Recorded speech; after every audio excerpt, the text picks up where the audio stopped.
Ladies and gentlemen, welcome back to Ball Watching, Emergency Podcast Edition. Guys, we've got a big topic, a big elephant in the room, some breaking news from St. Louis City SC being widely reported at this point from all the big journos and pundits across MLS. But City, our club, St. Louis City SC, has parted ways with Lutz Pfannenstiel, our sporting director. And guys, I got to say it.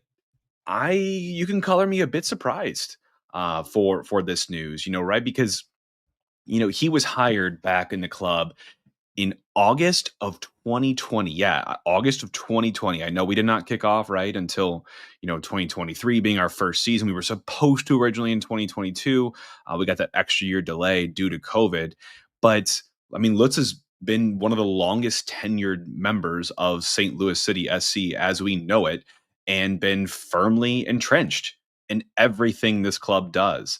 So, deciding today, right, August 25th, 5 years, right, down the road from when he was hired, almost to the day, which is absolutely crazy, to me at least, is a little bit shocking because, we also signed him to that extension, back in 2024. I believe it was February, right, that extended his deal all the way through 2026.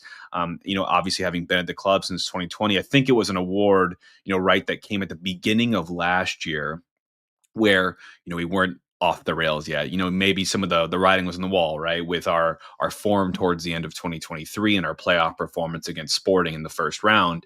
But ultimately, I think the club had seen, at least the ownership had seen enough, and said the Lutz has outperformed our expectations, leading us to first in Western Conference. His on the pitch success was, I think, unfathomable probably for this group at the time, and built the sporting department and did a good job, at least at the time, right? I'm going to keep saying that in this show. But he was given that extension that runs through the end of next season, and we cut him loose with time left in 2025 and a full year left. So for those wondering, usually that does entail paying him out, paying out his salary as well. So this isn't just a clean cut, unless something else is happening with him personally that he's willing to meet halfway on, which I'll get to in some of my theories as to what's going on here. But for everyone just joining in, drop me your takes. Drop me your concerns, your questions, anything that's in the back of your mind as you think about Lutz Pfannenstiel leaving St. Louis City, which we are just now reacting to, obviously effective today, August 25th. Yeah, we haven't even got a chance to talk about it, right? We're in the wake of that Vancouver Whitecaps result, I will call it, where, we unfortunately lost that match in really controversial fashion, which we will break down this week. You might get a couple shows from the boys this week. We will see on this, but I'm starting to see some comments flow in, and I'll start to kind of flow them into where I want to take this. But I just wanted to provide an avenue for you all to react to and sort of digest this news, because I know a lot of people, right? A lot of people, especially around the time when Olaf was removed as well. A lot of people were calling for Lutz's head. And I think we at the time voiced it more of a, he's got to be on the hot seat. He's got to be thinking about the security of his own job because he's next, frankly, right? He survived Carnell. He did not hire Hackworth on a full-time basis. And, he hired Olaf, probably had a significant role, if not the most percentage of that role in hiring Olaf Melberg, cut ties with him. And I assume he was somewhat involved in our search for a new coach as well. So very, very embedded in what we've been doing, but a lot of pressure still resides in that position, even if it's not him directly, because, they're going to need to come in, set whatever their foundation is, their pillars are for what St. Louis City SC brand of soccer looks like moving forward into the future. And they're going to need to play a pivotal role in our ongoing recruitment, contract management, whatnot. They're going to need to sit hand in hand with Diego. And they're going to be probably a very pivotal role in hiring our next coach as well. Because now that you think about it, right, we're in August of 2025. Season's over for us from a sporting, goals perspective, right? But there's still contracts to be earned. There's a lot of guys fighting for them out there right now. We're still looking for a coach. And now we're looking for a sporting director as well. So I'll just put it this way for you all that maybe that have seen the Cardinals, voice this, or the Blues even more recently. We are very much in this retool, I would honestly call rebuild stage for St. Louis City SC right now. I'm going to call it what it is. When you're missing two key sporting personnel, and you only have permanently fixed right now your president and GM and Diego Gigliani, who I think also probably feels a little the brunt of this right now. You've got a lot missing, and you've got a hell of a lot to do, not only in those two positions, but on the field as well, to get ready for 2026 and to right the ship here. Because, obviously none of us are okay with what has gone on in the past 2 years now. So, I mean, I'm looking down the barrel of a lot of decisions, a lot of ambiguity, and a lot of responsibility now being heaped onto Diego and John Hackworth. So, for those of you that got the release or read the release, what's going to go on here is that now that the MLS summer transfer window is, closed last week, now president and GM, former podcast interview. Haven't checked that out, go listen to that on our channel.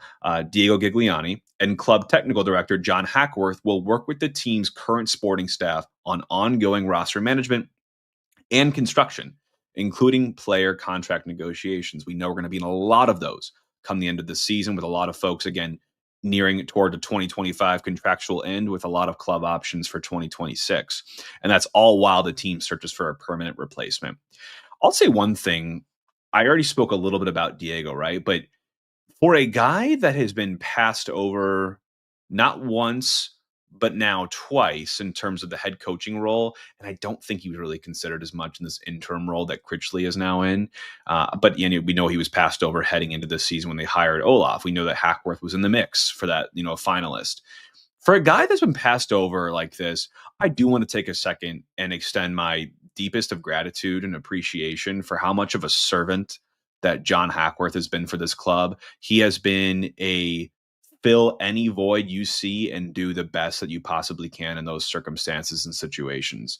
Whether that was being City 2's head coach like he is right now, obviously being our technical director and stepping in as the interim coach last year for the first team, now elevating his role to help, steady the ship. I imagine for the remainder of 2025, I have to give the utmost respect to John Hackworth, and just, again, how much of a servant he has been to St. Louis and to this club. I do not know where we would be without him. So shout out to you, John Hackworth. But again, guys, Lutz Pfannenstiel has been relieved of duties. Diego and John will be overseeing all of the ongoing roster management and construction in his absence. Lutz was with the club for just over 5 years now, and from what I'm getting from the press release, you all. So I'm gonna cite a couple of different things as we get into here. This was not a quote, but it was a bit of the release. And it says, as City SC enters its next phase and looks to elevate its performance after 2 back-to-back years of inconsistent play and on-field challenges, the plan is to move in another direction while building on the foundation that Pfannenstiel established. I find that very consistent with what I would expect here, right? Like, I think what we're hearing here is that we're not accepting of the results and the form that this team has been in the last 2 years. We know that he's played a pivotal role in that, but we also can acknowledge at the same time that he has done some positive things that will be built on, and that will be forever probably established here at the club. I think, we have fond memories, right? Like, this isn't just all bad with Lutz, and I'm not here to crap on him, right? Obviously with any man, losing their job, I'm never going to dance on that grave, right? I think, while it is probably the best decision for us as a club, it comes with job loss as well, and that's never easy for anyone. So what I will say is that what Lutz was able to do, albeit with plenty of run in, right? Again, hired in 2020, August, in establishing our vision and our academies and getting City 2 up and running as well as he did, and having our guys kind of get embedded with the team that we're going to be in the first team, but that played a little bit in City 2 in that first year in 2022.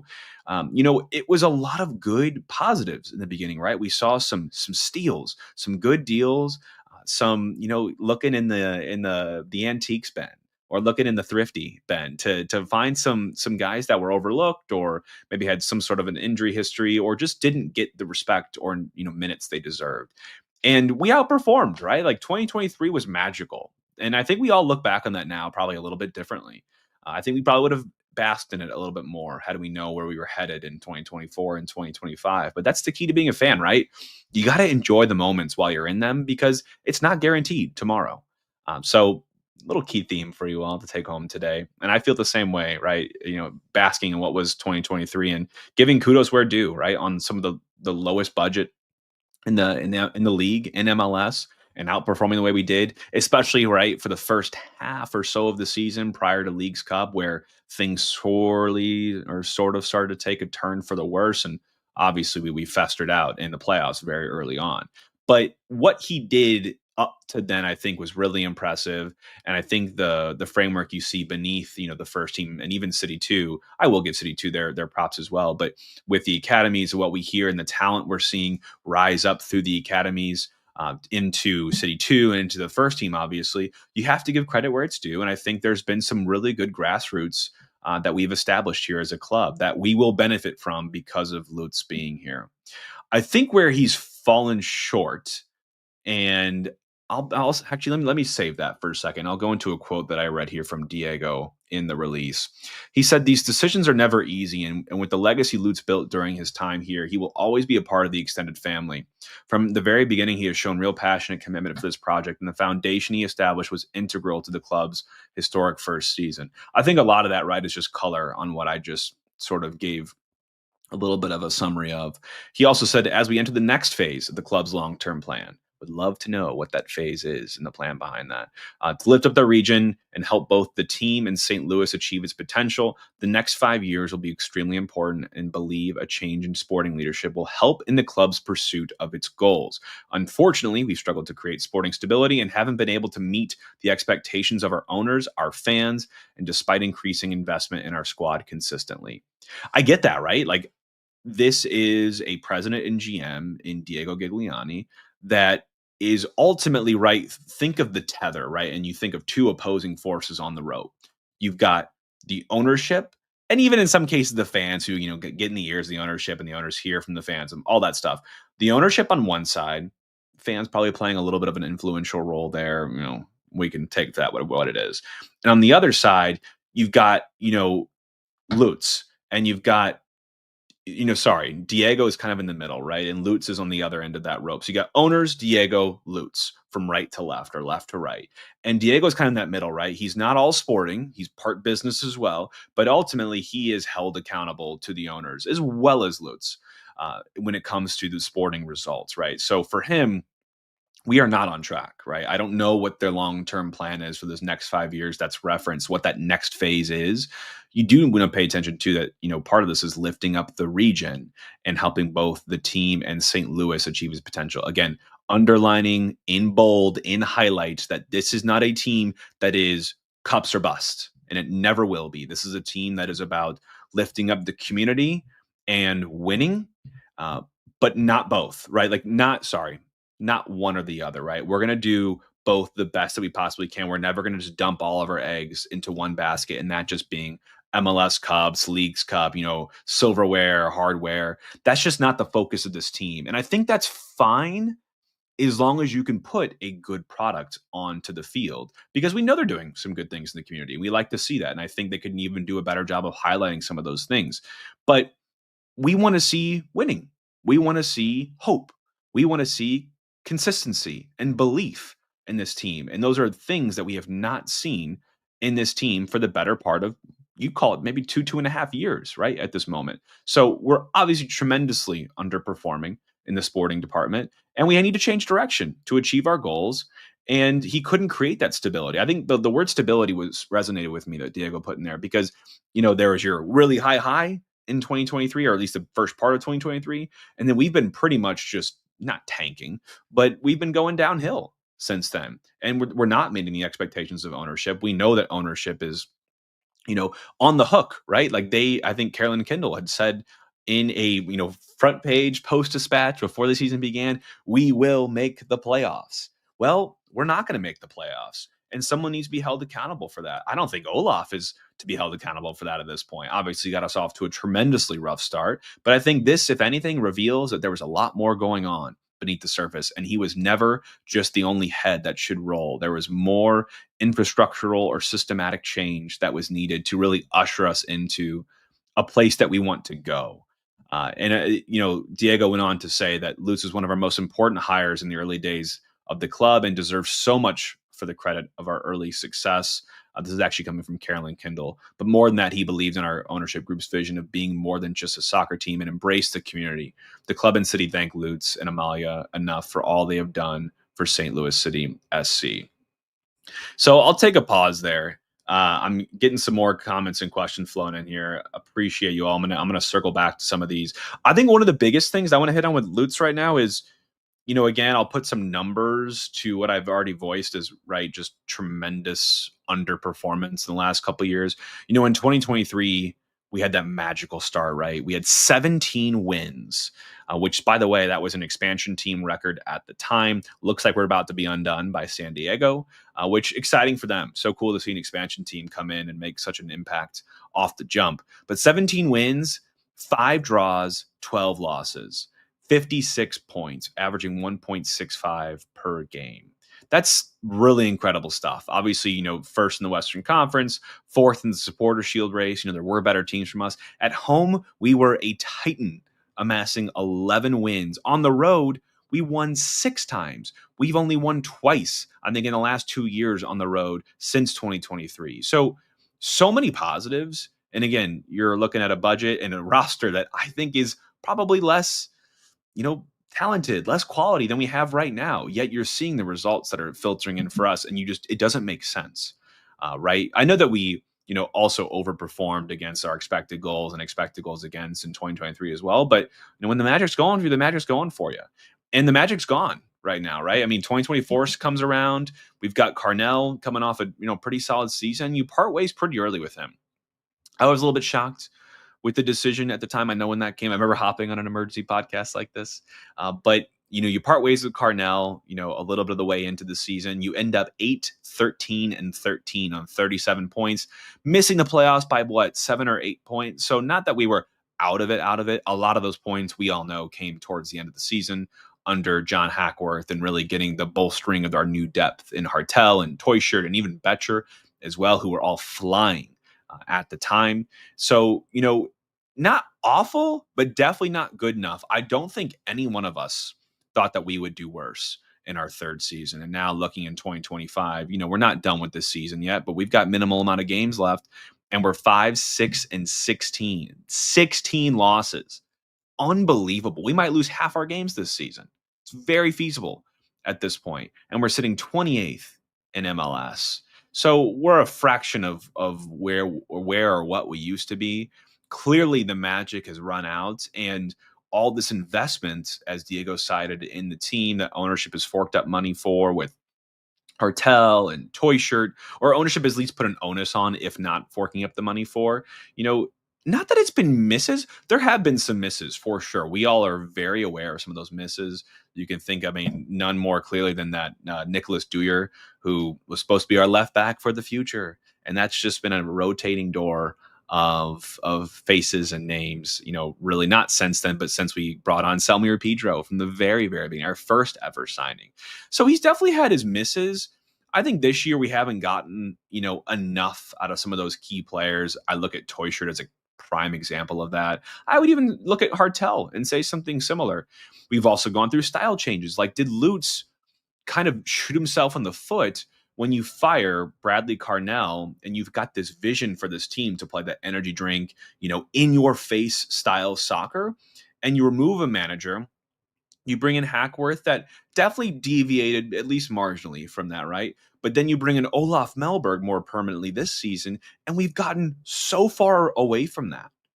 And I know some of that came down to personnel, right, with how many people were injured and whatnot. But the foundation, the roots of St. Louis soccer that Lutz brought in that were so effective early on with City 2 in 2022 and the first team in 2023, I feel like we've gotten further away from. We've come back a little bit more recently under Critchley, in my opinion, but we've almost, we're a distant cousin of that, right, at this point. I'm not saying that that's what we have to be, by the way, but that's what we were.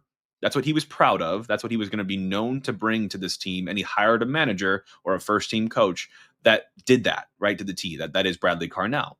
And I think he almost kind of got lost in the sauce a little bit where we had some early success. He's like, well, let's see if we can ride that with Carnell, and things don't go well, but we don't back our coach either. We remove him. And then we bring in Hackworth, who does some different things, but then we back a new coach that has a different way of doing things and also not very experienced. We all know Olaf Melberg was not some journeyman of a head coach. He had some great days as a player. And in fact, a great, great player at that. Played for some huge clubs, but he was not proven on the head coach side. And when you hire a head coach that is not proven, to me, you need to have very senior, very experienced professionals around them to help guide, to help nurture, to help mentor. And it also at least tells me that, hey, we've got a good thing here. We don't need, a Carlo Ancelotti. We don't need the most experienced manager that we can find, or maybe MLS experience, even at that. We can take someone that will take their cues, that will work with Lutz, not necessarily on their own, but in alignment with Lutz. Like when I think reacted to Olaf's hiring and even his firing, it's got Lutz's footprints all over it. Like I kind of felt, and pawn is the wrong word. I haven't found the right word in the year we've been talking about this, but Olaf was a reflection of Lutz to me, and it was a reflection of responsibility and trust that ownership gave Lutz to say, we trust you, and we think we know what you're doing and where you're heading with this team and this club. So we don't need to fork over the bag to get the biggest, best manager that we possibly can, or even one with MLS experience. We can afford to bring them up with you because you've laid this foundation, you've provided stability, which goes against, obviously what Diego cited in the release. So I think the Olaf hiring, still looms large over this firing or this parting of ways, however you want to, verse it with St. Louis City. But I think Olaf's role and Lutz's role in hiring him and then being the one to remove him so early on and to not back him, this was Lutz's guy. I mean, I just have to believe it, right? You're not going to be a sporting director and not have a very huge role in that hiring. And you went out and got someone that probably wasn't the best person that you can get. Let's just call it what it is.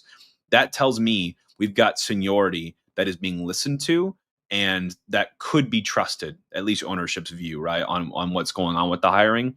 And so now it brings us to the situation here, and we can talk more about the future. But let me pivot before I do that and look at some of the questions that we've gotten over here from some listeners. By the way, thank you all for joining. It's been a big live stream so far. Appreciate you all. Again, we're reacting to the news of City parting ways with sporting director Lutz Pfannenstiel, who have been with the club for 5 years now, joining in 2020. We have a question from 5-Star Pictures here. Should John Hackworth take over the SD position fully? SDB sporting director. So I know a technical director and sporting director might sound, similar in terms of nature. I don't see them as very similar roles. And by the way, if you missed it already, I was, waxing poetic about, John Hackworth and how much of a servant he's been for the club. But I don't know, just to, consider him a shoe-in or just consider him to take on that role. Again, I see them very differently. I think sporting director is more of that seeing or overseeing the entire sporting side of the club. Think about it like the CEO of soccer operations. That is what that person does. Everything sporting, the buck stops there. I know that for us, Diego has also a hand in the sporting world. I believe it is a hand. It is not his life, right? So Lutz, or the sporting director for us, is that person. They define the sporting vision, our long-term strategy. They do the hiring and the firing of the head coaches and technical staff. They do player recruitment. They do contract management. They manage relationship with scouts, agents, all that stuff. They usually report, straight to the CEO or ownership. In our case, they report with Diego to ownership or Carolyn Kindle. For technical director, though, that's more of a role that's focused on like the footballing or the soccer technical details and the implementation of the vision. So, implementing that philosophy across the first team, your city two, your academy, working with coaches on aligning training methodology, your performance analysis, sports science development, like sharing the best of the best that we see in the first team and kind of filtering or funneling that down to all the different echelons of what makes St. Louis City SC what it is. You might look at scouting roles there. You might look at recruitment as well. But you're really a bridge, hopefully, right, between the sporting director and the coaching staff. So there's definitely some similarities I could see there. I don't think Hackworth is just an immediate fit for that role. I do think for us now, especially, and I don't want to pass over him again, but I don't think you'd want to be sporting director if I'm him. I think you need to go heavy, heavy, heavy into experience. I'm done with the giving guys a go, mentality, which is good for an expansion team. I totally understand it. I get it. There's going to be pains. There's going to be aches along the way. I think this is going to be a change in tide for ownership to go very conservative, very risk averse. I think we've definitely gone risky, right, in hiring a first-time head coach in Bradley Carnell, hiring Lutz Pfannenstiel. I don't think he was a sure go-getter, like just a nail shoe in to be an incredible sporting director. Had some good resume, obviously, don't get me wrong. But I think this signaling and who we've hired already will signal to me that they're going to go more into the realm of experience when they think about how they vet their candidates here. So that'd be my take on the John Hackworth taking over this position fully. Get into some more questions here. Odd timing. Yeah, certainly, right? I mean, coming off the back of Vancouver, that loss and how it happened. I feel like this could have / should have been done when Olaf Melberg was relieved of duties. Could have been a little more clean of a cut to relieve both, especially you just now gave Lutz the whole summer transfer window when there are a lot more players to choose from when you think about overseas. But maybe we're going to shift away from that philosophy. Maybe look to do a little more domestic, cash furs or, trades with, GAM or general allocation money. You just gave him, though, this full window to do a couple of things. And he did, right? Some good outgoings, shifting on some dead wood for us, bringing in some new potential and Falou Fall and, Sang Bin and even Padelford. I think we've got some good to come out of this window, but why give it to someone when they're not going to be here? Like, basically, the window just shut last week, and now we're parting with the guy. Like, maybe they just wanted to see that over the line and then basically give this winter to be our big window in terms of a lot of fluctuation, right? With signings, outgoings, free agents, contract terminations, naturally, not, contract buyouts, since a lot of our deals do end in this 2025 season or at the end of it. So maybe they wanted to make a clean cut then. The timing is a little odd. I got a question or just a comment here from Doggy's season ticket holder. Odd timing. I agree with the surprise timing. Has to be a few reasons: lack of traction with the head coach, didn't like his moves in the window, or he got an offer to go somewhere else in Europe, which is definitely a theory of mine. So shout out to you, Doggy season ticket holder. The timing does feel really, weird, right? It's again after the window. Why not do this before and focus on getting your sporting director? Because now in the sequencing, I think sporting director has to come first before the head coach. There's just got to be alignment between those two. And the sporting director really is, it's like hiring a VP before a CEO. You got to hire your CEO first and then get your leadership beneath them. And they have to work together, right? They have to really communicate and work effectively together, but you've got to get your leader in first. So I think his position becomes the priority now for us. And so I do think with timing, speculation, I'm going to put that out there. I have not seen any reports of this, haven't heard a thing. But if that timing is happening right now, and we know that the European season is just getting kicked off, we know that he's worked in Europe before, right? Like, he's had legitimate jobs in Europe doing a very similar role. Like, if I look at his resume, he's got time that he spent, in a managerial type style, doing this type of thing before for other clubs that, we're aware of. And I think are frankly some pretty big clubs, right? Like, he's definitely done some big things for Hoffenheim being one of them. We know that he does his punditry for, is it Fox, right? Calling some Bundesliga games as well. So he's got experience. I don't think it's the deepest. He's worked as the head director of international relations and scouting for Hoffenheim. He worked for Fortuna Dusseldorf from 2018 to 2020 prior to this time, but as their managing director of sports. So very similar type role there. I would not be surprised. All this to say, I would not be surprised if he has got something tangible, something real, something good on the table to go to in Europe. And he was more of the instigator here, saying, I know I haven't delivered on what I've done before. I've got this new thing and I've got to go do that. And maybe they'd find a way to almost satisfy their needs, being the club's needs, and Lutz's needs by just cutting it clean and being done together. Um, I see a comment here from squat to depth promotions. I'm split on this. Yeah, I'm not split on the Lutz not being in the role anymore. I'm split on the timing. I think could have been handled a little bit better. I see a question from Jonathan here. Any chance Player or Berkey, for example, had any influence in the decision? If we're a legitimate club and we're run like a legitimate club, I do not think players, even Roman Berkey, right, being as incredible and as much of a veteran and leader as he is, should have any say in what happens in the front office staff. I think they should be listened to, but I do not think they will play more of an influential role, right, in what happens, especially at that top of the heap with sporting directors. I just don't think that would happen. I could be wrong, right? I've been proven wrong before on some things. Austin had a question. Do you think things would be different if Carnell was still here, especially given Philly's current success? I mean, certainly, Austin. I think they'd be different, right? I don't know if they'd be better. Obviously, we were seeing some not great things from Carnell in year two. I don't think he was invested in, maybe, though, as we've seen, recently this team get invested in, like the end of last year.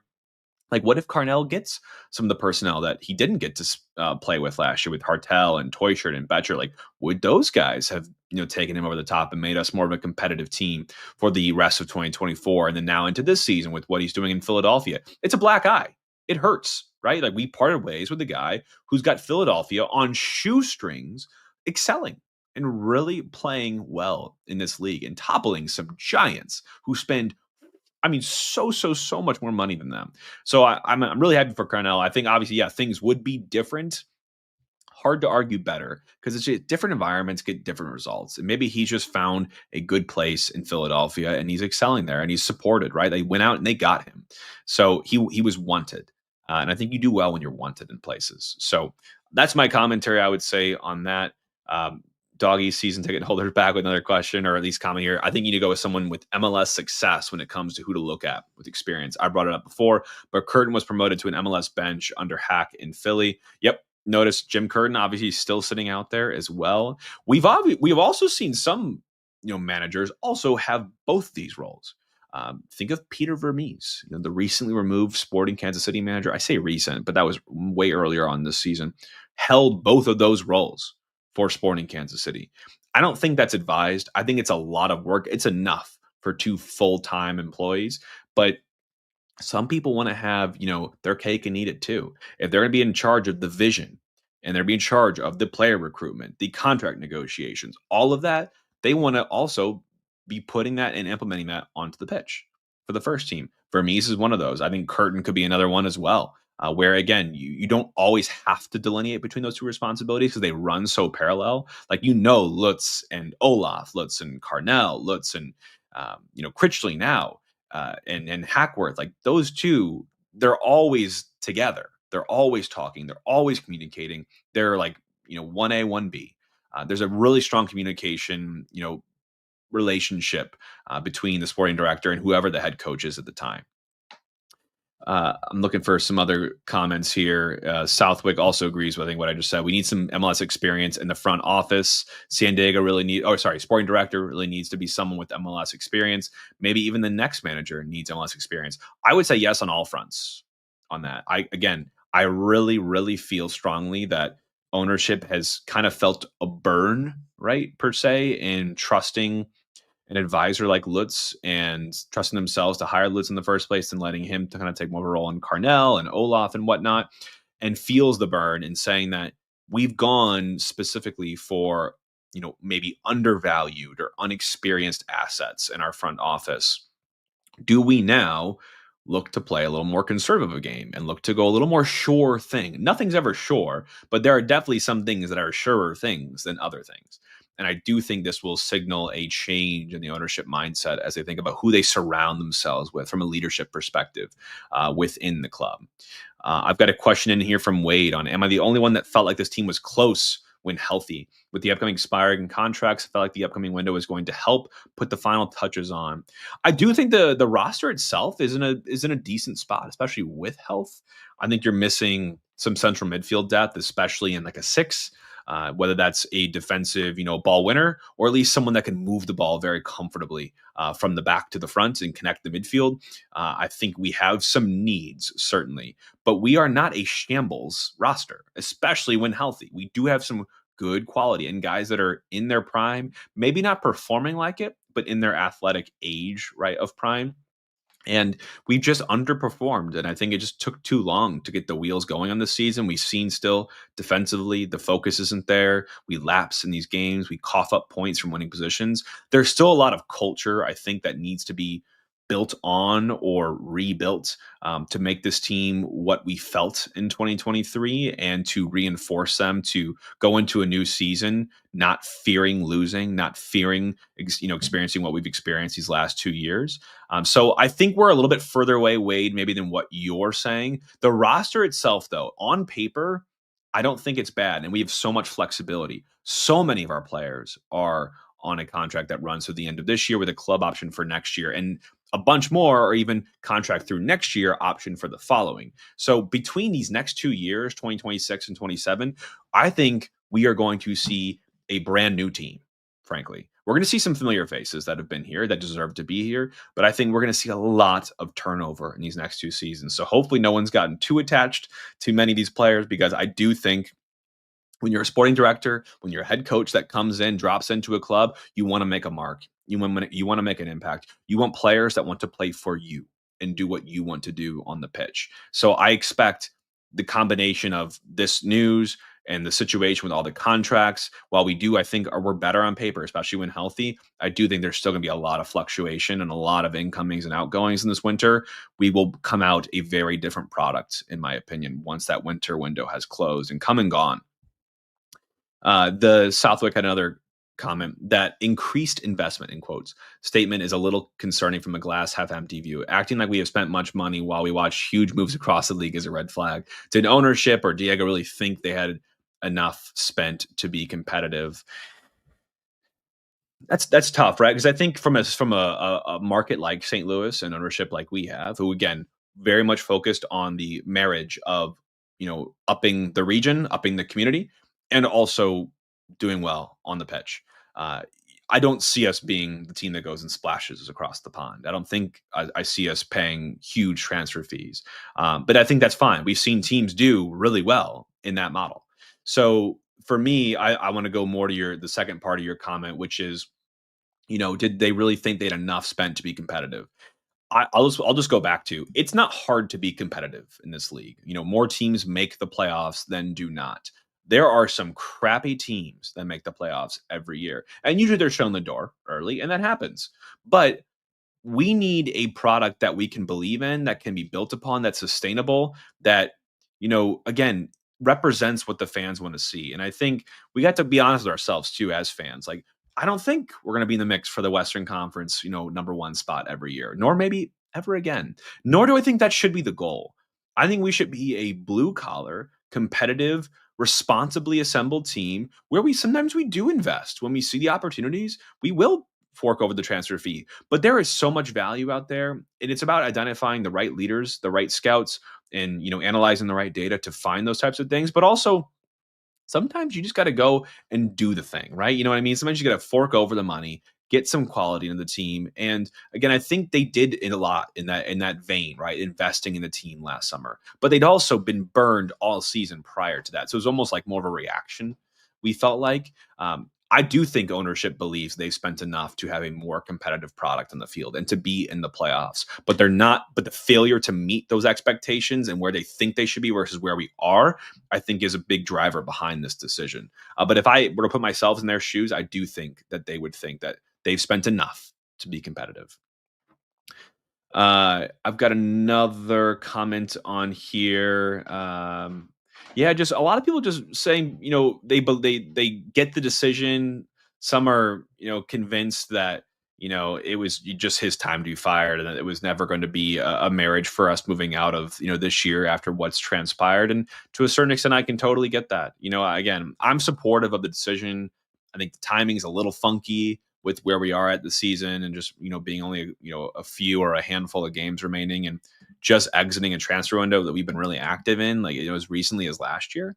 But we've got some good pieces in. I do not think whoever inherits this job, not inherits, but is hired for this job, is going to be swimming in it, right? They'll have to jump in depending on when it happens, right? Like my question is the club looking now? Or does that statement, as I read it, say that Diego and John will see us through the end of the year, like through 2025? Will they be the ones, though, making those decisions on the contract terms? Like, will they let those contracts expire in December? Um, or will they try to get in or renew them or option them for their next year? Or will they try to get that sporting director now? Like, if they're looking overseas, now could be a good time. But you really want to get that person in as soon as possible because they need to get in first before you get the head coach. And they need to get in now because we have upcoming, not crises, but major decisions in this roster overhaul and construction. Do you want to option some of these players? Do you want to let them run out? Let them be a free agent? Do you want to extend? Like, look at guy Roman Berkey. Do we want him to be in St. Louis much longer? This we need the person that will be here for the long term here as soon as humanly possible because they've got their work cut out for them. I think in terms of who's here, they've got a good selection to choose from and whatnot. But again, they've got plenty on their plate when they walk into this job on day one because we're very much at a crossroads of do we persist and believe in who we have here and what we have going and or do we pivot or do we move? Do we, flip and change directions and go maybe into a different playing style with someone that brings a totally different philosophy of playing soccer to St. Louis? And that would be via a sporting director. And then they would then play the role that Lutz played in hiring a new head coach. Who's that going to be? Are you going to go for experience? Are you going to go for MLS experience?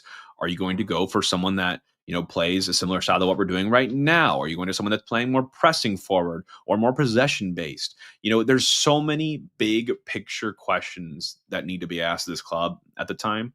And you've got to get the sporting director in to help start to move those along. Because the more you do without them, the more work you could create for them. You could also take some work off their plate potentially if you're all aligned and on the same page. But between Diego and John Hackworth, they've got a lot to take on top of their already existing jobs for the remainder of 2025. And I'm here for it, man. We are in it. We have got news out the ASS today. Wow. I still am kind of taking it in on the whole, firing or removal, whatever you want to call it. I mean, it's just I'm seeing some as recently reports now saying that there was, maybe this goes to the timing point that I've already mentioned that understand that the result against Whitecaps was the final straw. There was a big falling out too with ownership. I understand this is all coming from Manuel Veth, who works for Transfer Market, a well-known, good reporter as well, always on it with his reporting. That shocks me. I don't know. I wasn't there. I didn't hear that.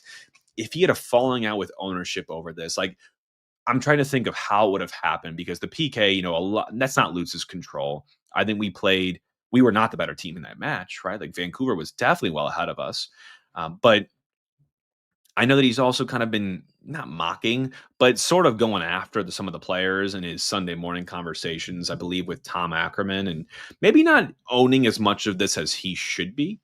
So I find that just really interesting. Like he was just on Tom Ackerman's show, this weekend, and they're going to have actually Tom Bogert here shortly, or even right now, talking with them. So I'll just check that out after this here. But from the commentary he has shared with Tom, it's been more of a, the guys aren't playing, as well as we'd like them to. They need to earn their contracts, got to play harder. Like it kind of felt like he was airing out some of his dirty laundry on the show, and I don't think that went very well, probably with a lot of people. And maybe that's something you want to say about that, but him falling out with ownership is not a take that I saw outside of just not meeting ownership expectations. Like if that's the falling out, I'm saying that in quotes, then okay, I get it.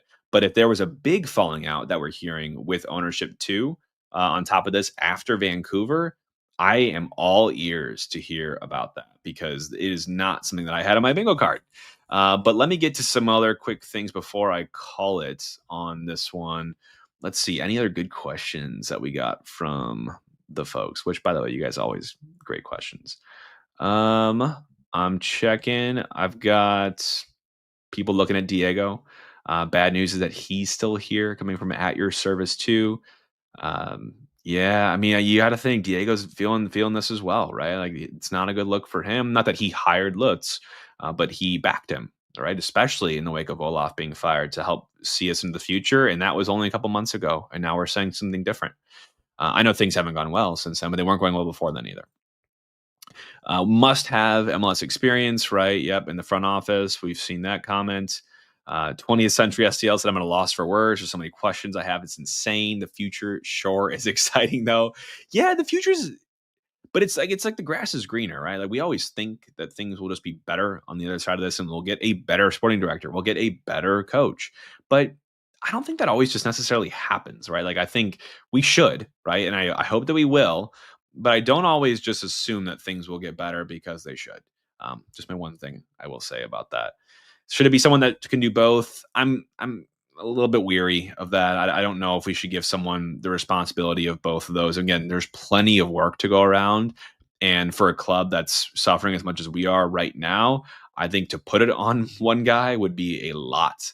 But God, who knows? We're in a week where we're going to learn a lot, guys. We're going to learn a lot as we continue to kind of just digest and unpack this news that Lutz has been parted ways with by City. Apparently, allegedly, had a falling out with ownership in Vancouver was the last straw. That's breaking here. Again, not things that I have heard before. We'll obviously talk about this more in the show, but I wanted to make sure that I got out in front of this with you all and talk through it, right? We all do better and we just kind of talk through things, people that think like us, that can challenge us, that ask questions that maybe we didn't think to ask. But as a fan, I'll just leave with this. Again, I never am happy, to see someone lose their job. And I thank Lutz for what he's been for the club and what he's done for us and the good times that he's ushered in. I think he will leave, an indelible mark on the club, for better or for worse as our first ever sporting director. So I do want to extend my thanks to him for the good times. And again, we all have to think about that, right? Like there were plenty of good times as well, especially in the beginning, right? A lot of front loaded good times that we can all be happy of and look back on fondly and remember those moments in our lives. But, you know, someone's got to pay the piper.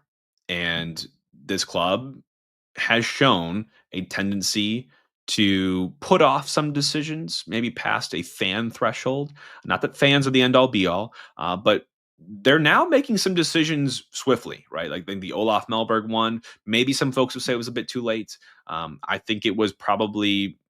I kind of go both ways on it, honestly, sometimes. But they've shown a willingness. I will give ownership credit. They've shown a willingness that when things are broken or things seem unfixable with who we've got there, remove them. They felt that way with Carnell. They felt that way with Olaf. They now feel that way with Lutz as we part ways with him and, into hopefully what becomes a better future. But I do need to say my final thought is that there is a lot of work to do.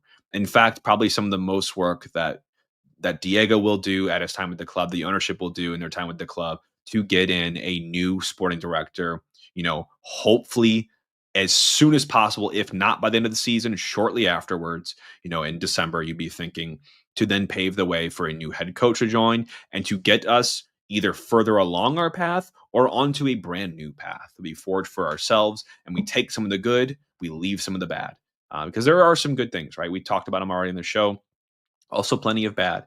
And I think they're going to fare more on the side of experience and bringing in folks that are proven, that have done it at a high level, probably for years, if not on past projects and past teams, and really go that direction. If I'm not, off the path here, but I really think that's where ownership will go here. We're done. We're done kind of being the butt of the joke. We want to bring in winners, people that are proven at doing their job, and go that direction. So I'll leave you all with that. Thank you all for joining. Had a lot of folks in the room today. But again, everyone keep digesting, dissecting. Send us your questions. Send us your thoughts. We'll bring them into our next show as we fully unpack the Vancouver loss and we preview the upcoming match against Houston. But in the meantime, all for City.